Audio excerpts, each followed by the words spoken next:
Hi friends, காலையில் நேரமே எழுந்திரிச்சிட்டுங்க.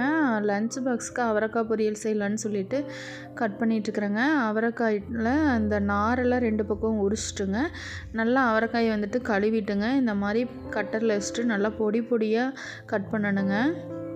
இப்போது அடுப்பில் பாத்திரம் வச்சுங்க. 2 ஸ்பூன் ஆயில் விட்டாச்சுங்க. ஆயில் ஹீட்டானோடனே கடுகு சேர்த்து கடலப்பருப்பு கொஞ்சமாக சேர்த்துக்கலாங்க.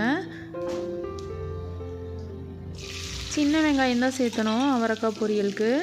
சின்ன வெங்காயம் 2 பச்சை மிளகாயை கீறி போட்டிருக்குறேங்க. நல்லா வதக்கி விட்டுறலாம்.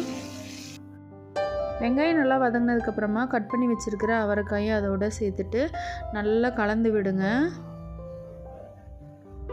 இப்போது காய்க்கு தேவையான பொருள்கள் எல்லாம் சேர்த்திடலாங்க. மஞ்சள் தூள் 1/2 ஸ்பூன் சேர்த்துருக்குறேன். சின்ன ஸ்பூனில் சொல்லிகிட்ருக்கேன். இது வந்து வீட்டில் அரைச்ச குழம்பு மிளகாய் தூள் 1/2 ஸ்பூனுங்க. உப்பு கொஞ்சமாக சேர்த்துட்டு தக்காளி 1 கட் பண்ணி சேர்த்துருக்குறேங்க.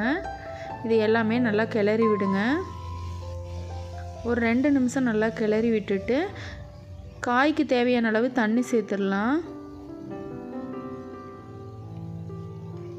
அடுப்பை வந்து மீடியமாகவே வச்சுக்குங்க.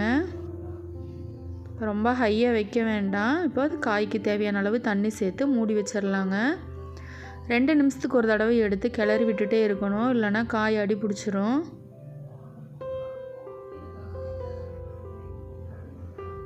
பாருங்கள், சூப்பராக அவரைக்காய் வெந்து வந்துருச்சு. நீங்களும் இந்த ரெசிபி செஞ்சு பாருங்கள். செஞ்சு பார்த்துட்டு கமெண்ட்ஸில் எப்படி இருக்குதுன்னு சொல்லுங்கள். இது வந்து லஞ்ச் பாக்ஸ்க்கு வந்துட்டு ஒயிட் ரைஸ் போட்டு நல்லா பெரட்டி கொடுத்தா சூப்பராக இருக்குங்க.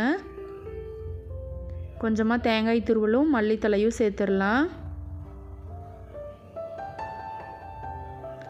சேர்த்து ஒரு 2 நிமிஷம் கிளறி விட்டுட்டு அடுப்பை ஆஃப் பண்ணிடலாங்க.